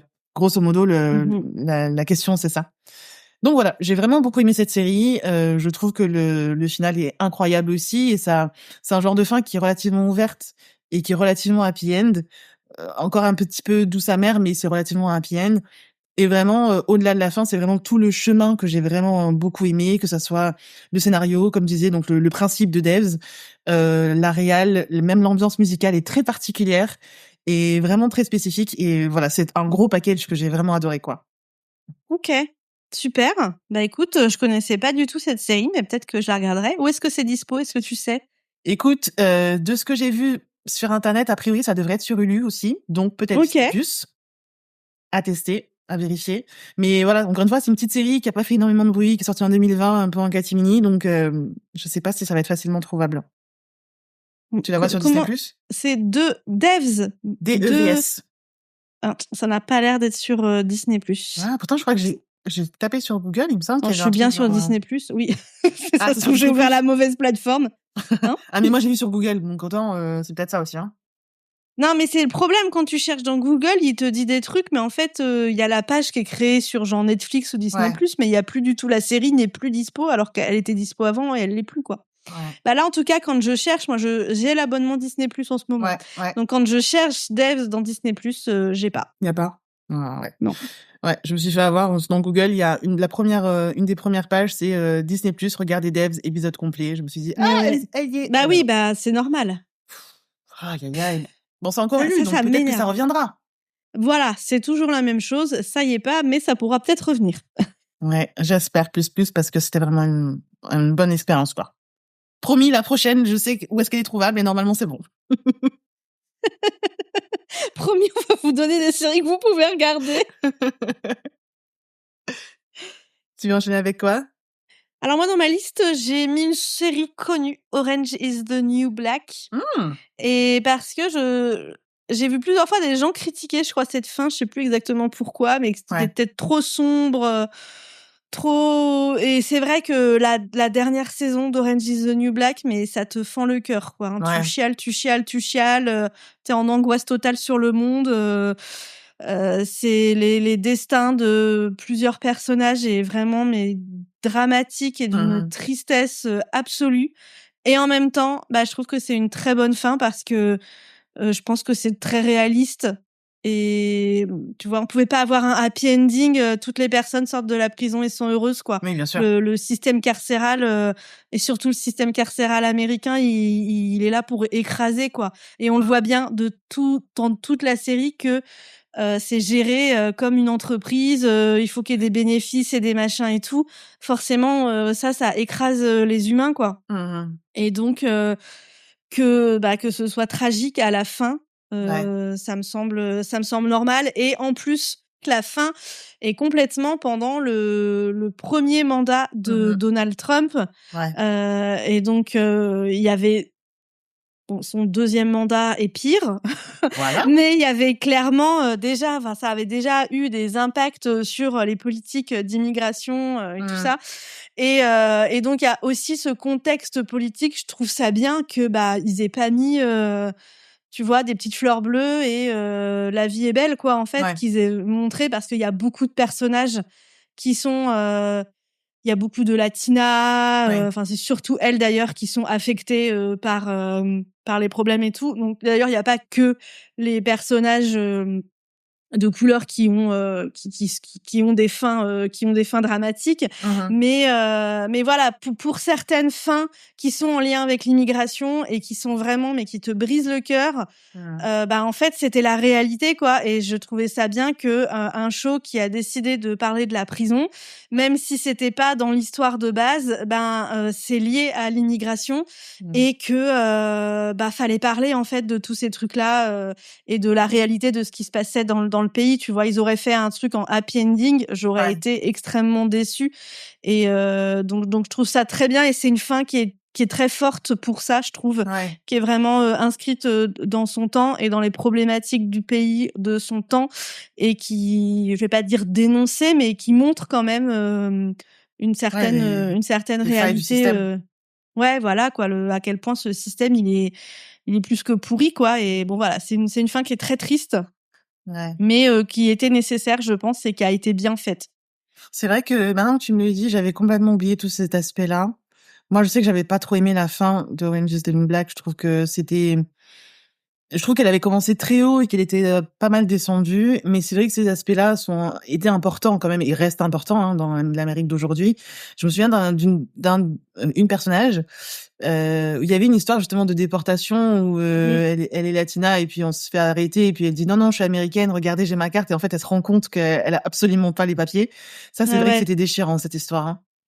Elle est arrivée bébé aux États-Unis et ses parents lui ont pas dit qu'elle était pas américaine pour qu'elle vive normalement, enfin qu'elle y pense pas en fait, et elle avait même pas des papiers légaux quoi, et elle se retrouve à être expulsée dans un pays où elle n'a jamais mis les pieds et où elle parle à peine dont elle parle à peine la langue quoi. C'est ultra violent, et elle se retrouve, il y en a plusieurs qui sont libérées de la prison, enfin c'est le jour où elles doivent sortir de prison, c'est la fin, tu te dis bon bah voilà, elles sont contentes, il y en a une qui va retrouver son mec et en fait on leur dit de suivre un autre chemin que celles qui sont libérées de la prison. On les emmène dans une autre prison qui est la prison pour les immigrés dont les papiers sont pas en règle, et c'est une prison qui est pire que la prison où elles étaient, où les conditions sont horribles et où en plus elles ont même pas droit à un avocat, elles ont rien pour se défendre et c'est vraiment fou, c'est vraiment dur quoi. Ouais, c'est vrai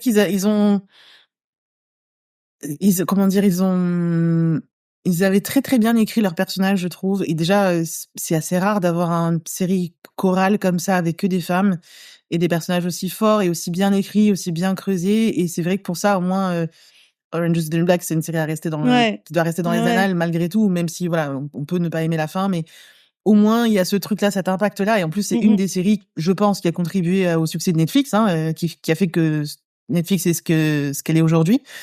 Donc je comprends que tu l'aies mis dans ta liste. Ouais. Et toi, je trouve que même les personnages qui sont pas dont la fin n'est pas liée à des problèmes d'immigration et de papier et tout, et qui ont aussi des fins tragiques. Alors il y a aussi des fins plus happy ending, ça finit pas mal pour tout le monde, mais pour les autres où ça finit mal, je trouve qu'il y a aussi une logique mais en fait la réalité c'est que beaucoup de gens dans ces situations-là ne s'en sortent pas, et leur situation ne fait que empirer parce que le système ne les aide pas, personne leur tend la main, et au contraire c'est plutôt on te met des coups pour t'enfoncer encore plus quoi. Donc il y avait quelque chose pour moi de très réaliste, même si c'est dur quoi, et on regarde pas des séries que pour être dans le monde des bisounours, donc c'est vrai. surtout ce genre de série quoi. Ouais. Voilà, avons-nous une série un peu légère après ça? Ma série suivante est un peu plus légère, même s'il y a un côté un peu dramatique, mais elle est un peu plus légère quand même. Je vais parler de Dispatches from Elsewhere. Le titre en français, c'est Les Envoyés d'ailleurs. Est-ce que ça te parle, ça? Alors, attends, parce que je crois que en cherchant... Attends, où est-ce que j'ai baissé mon onglet? Ah non, c'est pas ça, pardon, autant pour moi. C'était quoi? Parce qu'en cherchant Devs tout à l'heure sur Disney+, j'ai ouvert, je me suis dit peut-être qu'il y a un nom français, donc j'ai ouvert les premiers trucs qui me disaient pour voir si c'était ça. Et non, c'est Destin croisé que j'ai ouvert, et j'ai lu 3 histoires du cycle de la vie s'entrecroisent sur plusieurs siècles. Je me suis dit celle-là faut que tu la regardes plus tard peut-être. Hop, de côté, merci. De côté, hop. Mais donc du coup ça c'était pas du tout le même titre que tu viens de dire. Donc, du coup, c'est quoi, toi, dont tu parles? Redis le titre, parce que... Dispatches from Elsewhere, ou en français, c'est Les Envoyés d'ailleurs. Ok. C'est une série qui est dispo sur Amazon et qui est sortie en 2020. Et en cherchant, je trouvais ça assez rigolo. Elle est sortie en mars, enfin, elle a été diffusée en mars et avril 2020. Ah oui. Donc voilà, une série c'est sorti dans un contexte particulier quand même. Alors l'histoire, c'est que on suit donc c'est une série qui a été créée par Jason Segel, qu'on a connu la plupart d'entre nous, je pense, dans How I Met Your Mother, qui jouait Marshall et qui est maintenant dans Shrinking aussi avec Harrison Ford. Et donc il incarne le personnage de Peter, qui est un jeune homme un petit peu paumé dans sa vie, qui a la trentaine et qui vit son quotidien un petit peu de manière automatique et qui n'arrive plus à trouver de petits moments de joie dans son quotidien, quoi. Il fait sa routine, métro, boulot, dodo, il vit seul, voilà, il a une vie qui ne lui convient pas et qui est assez routinière. Et puis un jour, il voit dans la rue, tu sais, une des petites affiches là avec un truc un petit peu énigmatique et puis des petits trucs où tu peux tirer un papier avec un numéro de téléphone. Et voilà, en gros, c'est un truc énigmatique. Et puis il se dit, bah tiens, je vais aller creuser. Potentiellement, c'est une histoire de jeu, je crois. Et donc, il prend ce papier-là, il se dit, bah ok, je vais aller creuser, je vais aller au rendez-vous et on verra bien ce qui se passe. Et donc, en fait, une fois sur place, il est il est avec plein de personnes qui ont fait la même chose que lui. Et en fait, on leur explique que c'est un jeu et qu'il y a une enquête à suivre en grandeur nature. Et que du coup, le but, c'est de retrouver Clara, un personnage qui a disparu, et donc de remonter l'enquête pour savoir ce qui lui est arrivé.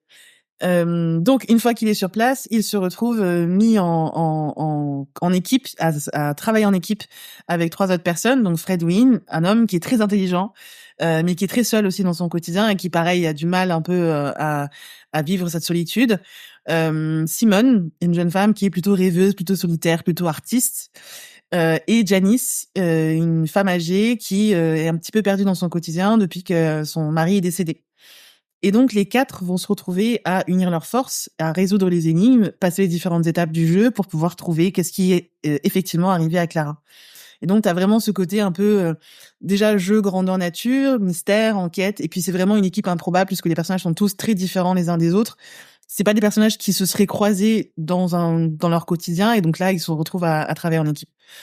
Ce que j'ai vraiment beaucoup aimé dans cette série, c'est le côté mystérieux, mais en même temps le côté très très humain des personnages et dans la manière dont ils sont écrits, dans la manière dont ils sont montrés. Il y a chaque épisode qui commence avec donc un narrateur tout au long de la série. Chaque épisode commence en se focalisant sur un personnage et le narrateur dit Peter, c'est toi.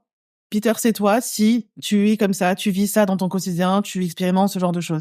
Et il fait ça avec chaque personnage, Fred Wynn, Janice et Simone. Et ce qui est bien fait, c'est que à chaque fois, on arrive à s'identifier avec ces personnages et on arrive à trouver des points communs dans notre quotidien, dans notre vie avec ces personnages. Et donc, ça crée tout de suite de l'empathie et ça crée tout de suite une certaine connexion avec les personnages. Donc ça, c'est une des choses qui m'a le plus plu.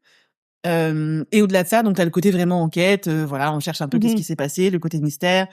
Et finalement, on se rend compte que ce mystère-là est important dans l'histoire, mais c'est pas le plus important dans l'histoire. Ok. Et alors, je vais pas trop t'en dire parce que j'aimerais que tu la regardes, mais une des choses que j'ai vraiment beaucoup aimé, c'est que c'est une série qui a réussi à mettre en lumière ses fans. Tu vois, vu que c'est une série à mystère et c'est une série qui est sortie à l'époque une fois par semaine et en plus c'était pendant le confinement. Apparemment, il y avait une grosse simulation sur Internet où les gens s'échangeaient des théories, discutaient, machin, qu'est-ce qui passe, tu penses que quoi, machin. Et donc il y a une grosse communauté de fans qui s'est créée en ligne. Et en fait, ils ont réussi à rendre hommage à tous ces fans. Et ils ont réussi dans la fin. Ils ont réussi à impliquer tous ces fans et à impliquer même globalement, tu vois, il y a tout un message autour de la communauté et du fait que en fait, dans notre quotidien, on se définit par nos différences. On pense qu'on est différents les uns des autres. En fait, non, on est tous pareils. On a tous plein de points communs. Et donc, il y a cet aspect communauté, cet aspect... on montre les fans, on montre aussi l'équipe technique, on montre voilà toute cette communauté autour de cette série. Et il y a vraiment un truc où ils cassent le 4e mur. Et voilà, ça termine d'une manière assez déroutante.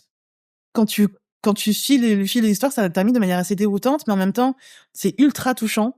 Et tu vois, en préparant l'épisode, je me suis refait un petit peu les fins de série, les récaps sur YouTube vite fait. Et j'ai regardé les dernières minutes de cette série-là et ça m'a fait pleurer. Mais enfin, j'ai vraiment eu les grosses larmes, quoi. Vraiment, ils ont réussi à toucher. Fin de série que tu revois sans avoir fait un rewatch et qui te met les larmes aux yeux, c'est quand même que c'était bien et que ça te touche encore. Vu de façon comme ça, indépendante, juste la fin te fait encore un peu chialer. C'est quand même que c'était bien fait, que c'était bien écrit parce que les personnages, ils sont quand même restés un peu en toi, quoi. Ouais. Et puis là où j'ai particulièrement apprécié en tant que spectatrice, c'est le fait de me sentir un peu impliquée impliquée et reconnue quelque part. Tu vois, ils ont vraiment réussi à faire ça. OK. J'ai vraiment beaucoup aimé ça. Il y a combien de saisons? Une seule saison, 10 épisodes. Une seule saison. Ouais, ça se regarde Alors rapidement. du coup, ils ont réussi à faire ça, c'est du hasard parce que ils ont pas pu tourner au mois de mars-avril 2020, la fin? Non, je pense que ça a été produit comme à l'époque, tu vois, genre ça a été créé avant la diffusion, mais ils ont réussi à inclure la communauté. Ils ont pu rajouter un truc. J'imagine. Bah oui, parce que de toute façon, ils en avaient pas le droit de tourner, donc. Ouais. Ils ont... Ok. Et en plus, c'est vrai que du coup, avec la période, ça a encore plus de résonance, le côté communauté, on est ensemble, on est tous pareils, donc. Faut le regarder en se disant, je suis en 2020. C'est ça, je suis en 2020 chez moi. Ouais. Donc oui, j'ai espoir de te la faire regarder celle-là. Ah ouais, ça m'intrigue en tout cas cette fin. J'ai envie de savoir ce qu'ils ont fait, ce qu'ils ont réussi à faire sans avoir le droit de tourner. Des visios. Je ne t'en dis pas plus. À toi.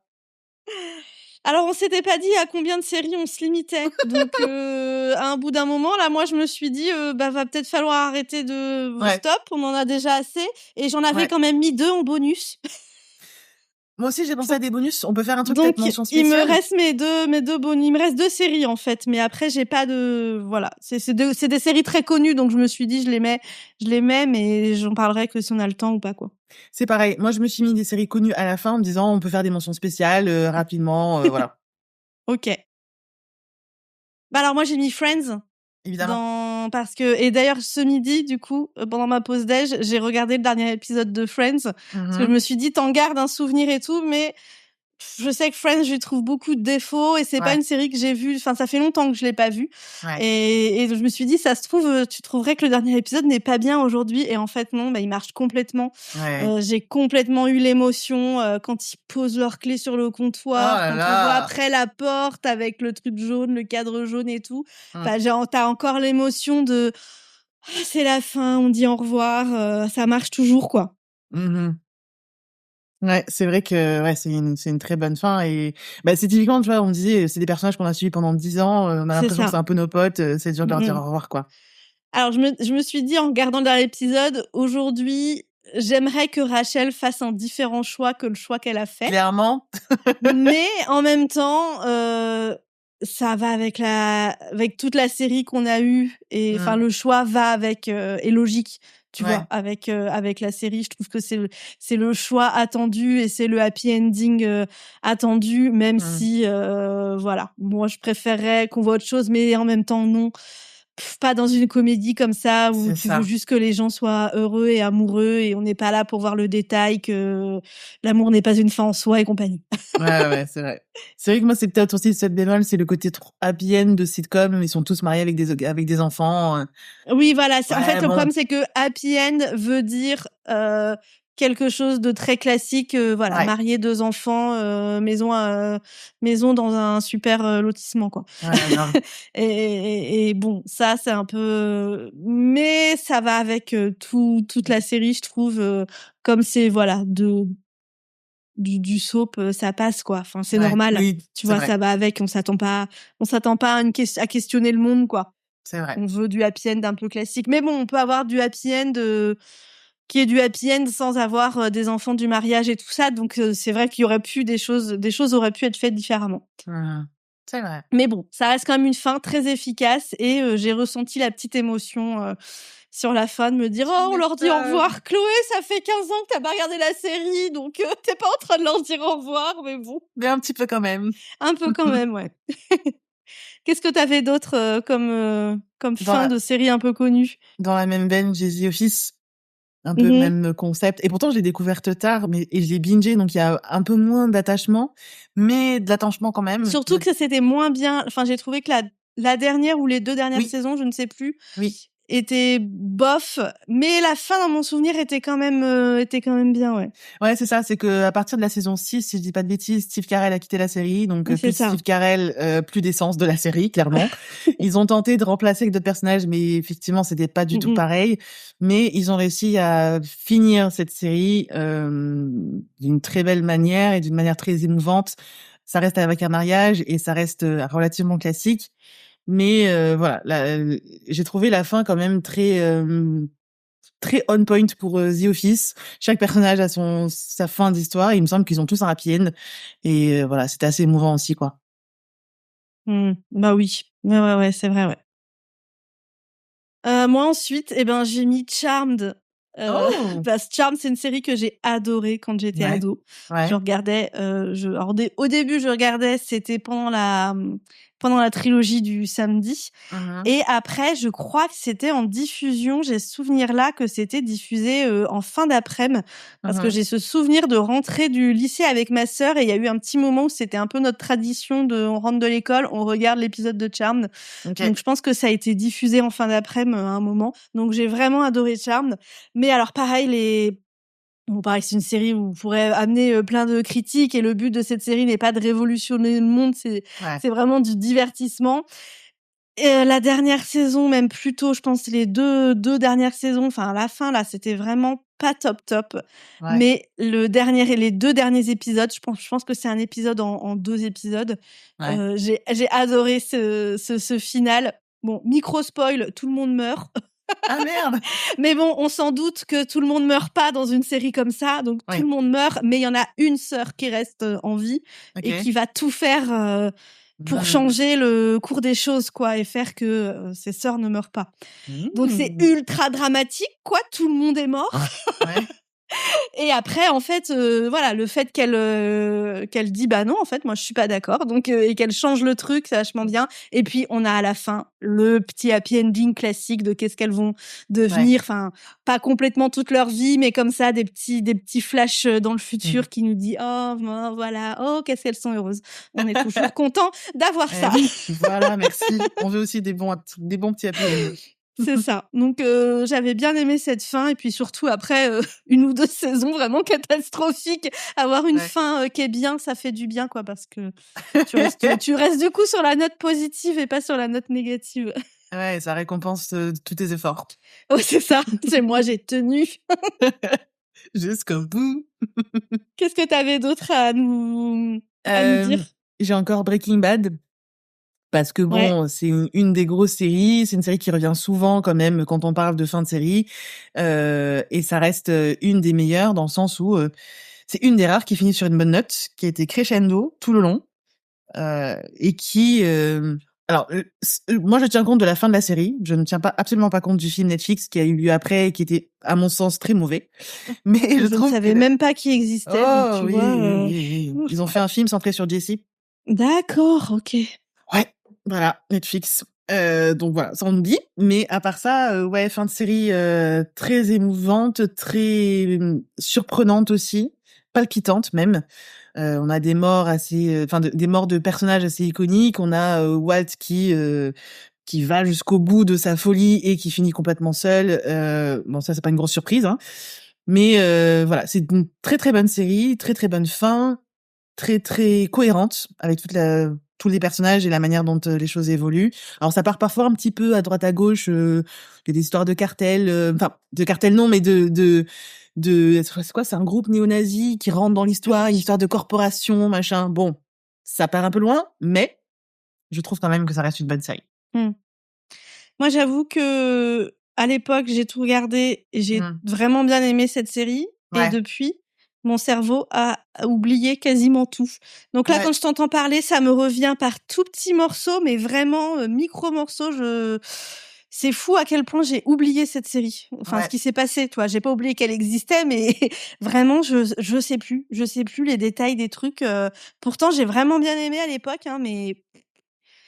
je te comprends, moi c'est pareil. Pas imprimé. Moi, c'est pareil. Je suis incapable de te parler de storyline spécifique. Par contre, je me souviens de l'impression que j'ai eue quand j'ai regardé la série. Je l'ai trouvée incroyable. Et la fin, du coup, j'avais en tête cette fin. Enfin, j'avais en tête que c'était une bonne fin. J'ai été voir sur YouTube. J'avais complètement oublié tous les détails, tout ce qui se passait.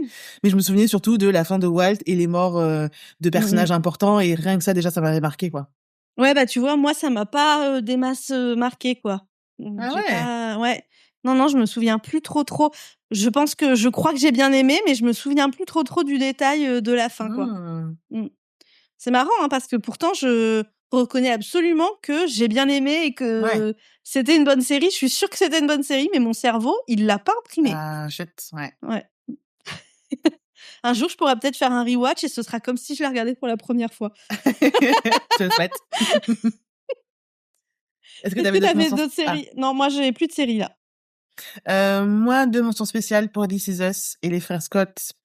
This Is Us, une des grandes séries aussi de ces dernières années, qui a duré assez longtemps et qui a le mérite d'avoir fait chialer une bonne partie de de l'Amérique et du monde.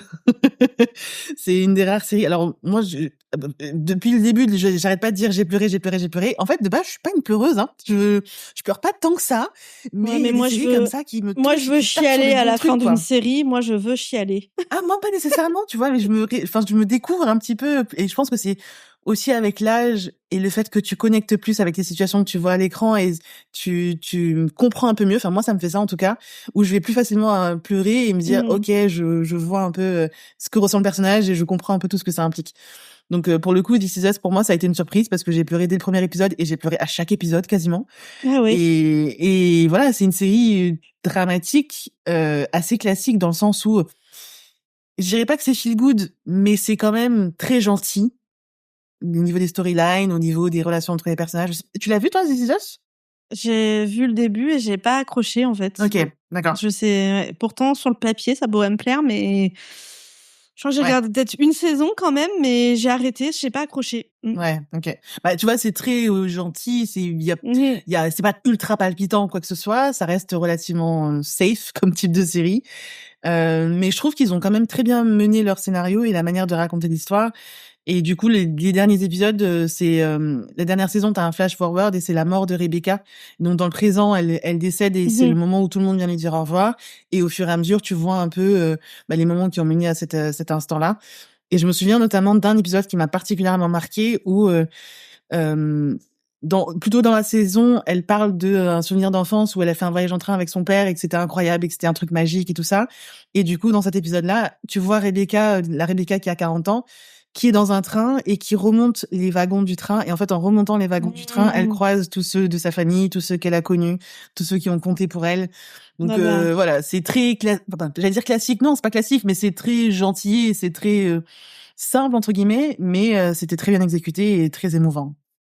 Bah oui, non, mais la chialade. Quelqu'un Bah qui oui. meurt et qui retrouve les gens qui sont morts, mais Bah oui, voilà quoi. Je chiale toutes les larmes de mon corps en me disant moi aussi quand je meurs, je veux retrouver ma mamie. Bah voilà, normal. Et c'est même pas les gens qui sont morts, c'est ses enfants. Donc tu vois, t'as ce truc-là de dire oh là là les enfants. Enfin c'était vraiment un petit truc. Et puis tu vois un truc tout bête, mais du coup elle croise ses enfants à différentes époques de leur vie.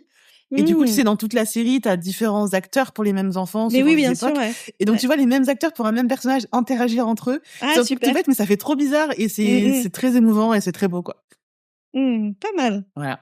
Donc, This Is Us, évidemment, sur la liste. Et les frères Scott, comme je disais tout à l'heure, c'est ma série d'ados que j'ai suivie assidûment, même si on est d'accord, il y a eu plein de trucs un petit peu trop what the fuck. Mais voilà, fin de saison, fin de série, j'ai pleuré aussi. T'as un moment, tu sais, où tous les personnages sont dans le bar et puis t'as t'as l'hymne de la série qui est joué. Tu sais, c'est un bar où t'as des artistes qui viennent se produire. Et là, t'as l'artiste qui chante le générique qui vient se produire et qui chante la chanson. Petit clin d'œil. Voilà. Et tu vois tous les personnages qui chantent le truc à tue-tête et puis on coupe la musique et tu les vois tous chanter. Et bah, évidemment, tu pleures, quoi. C'est obligé. Je l'ai pas mis dans ma liste, mais dans le genre série d'ados, bah, j'aime bien la fin de Dawson. C'est aussi la chialade totale parce qu'il y a quelqu'un qui meurt. Ah, je me souviens plus comment c'est fini, tiens. Et bah il y a quelqu'un qui est malade et qui meurt et ils se retrouvent du coup tous. Oui, ça, je me souviens. En plus, je crois que cette personne a un enfant et du coup quelqu'un d'autre se retrouve à élever l'enfant. Si je me souviens bien du détail, parce que ça fait quand même longtemps que je l'ai vu. Ouais. Mais c'est aussi donc du coup c'est quand même la grosse chialade la fin de cette série. Mais on aime chialer. Voilà. On a des sentiments, messieurs dames. Voilà, exactement. Écoute, c'est fait pour ça, la fiction, c'est la catharsis. C'est pour ça que les Grecs se sont mis à faire des pièces de théâtre. C'est pour que les gens vivent les émotions à travers les personnages. Donc, ça remplit son objectif, c'est très bien. Exactement. Bon bah voilà, on a fini nos meilleures fins de séries. Vous pouvez bien sûr nous dire vous aussi, c'est quoi les fins de séries que vous avez adorées.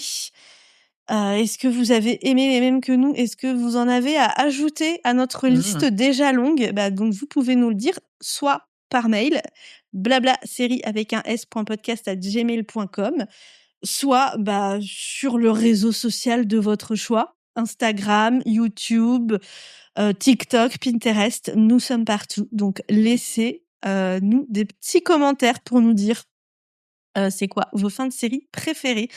Et puis bien sûr, si vous aimez ce podcast, laissez-nous 5 étoiles sur votre plateforme d'écoute. Laissez-nous un petit avis pour dire que c'est génial. Exactement. Parce que voilà, ça permet de faire connaître le podcast à d'autres gens et qu'après, il y ait plein de gens qui nous écoutent et qu'on soit et que qu'on devienne le podcast de référence. Écoute, le podcast de référence sur les séries, c'est notre objectif, tout à fait. Oh, j'ai oublié un truc, pardon, je le dis rapidement, très très rapidement, mais c'est comme toi avec Buffy, évidemment, mais une des meilleures fins pour moi, Game of Thrones. Je pouvais pas pas la dire. Oui, d'accord. Donc on en a, mais de toute façon, on en a parlé en large et en travers dans un épisode qu'on vous mettra. Dans les descriptions. Qu'on vous mettra dans la description. Et du coup, vous ne serez pas étonnés de m'entendre dire quand on fera l'épisode de pire fin. Moi, je dirais Game of Thrones, bien sûr. Écoutez notre épisode. Voilà. On va pas en parler trop longtemps parce que on s'arrêtera jamais sinon. Exactement.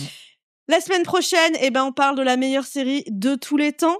Puisqu'on fera le bilan de la saison 1 de Buffy, que ça y est, on aura terminé de regarder. Donc, bilan de la saison 1, ce qu'on en retient, ce qu'on a adoré. Et puis, on commencera à dire ce qu'on attend pour la saison 2, qui est une saison exceptionnelle. Tout à fait. Voilà. En attendant, Nat, où est-ce qu'on peut te retrouver ? Moi, vous pouvez me retrouver sur Threads @tutopinterest, TUTOS Pinterest, où on parle de séries, évidemment, et un petit peu de films aussi, mais surtout de séries quand même. Et toi, Chloé? Moi, vous me retrouvez sur Substack, Chloé Chenet, CHLOE, CHENAIS, c'est mon espace sur Substack, ça s'appelle La Chronique, et on parle de ce dont j'ai envie de parler sur le moment. Il n'y a pas de ligne éditoriale, donc voilà. C'est ça qu'on aime, liberté totale. Pas de contraintes. Bon, à bientôt alors. À bientôt la semaine prochaine et encore merci de votre écoute. Salut. Ciao.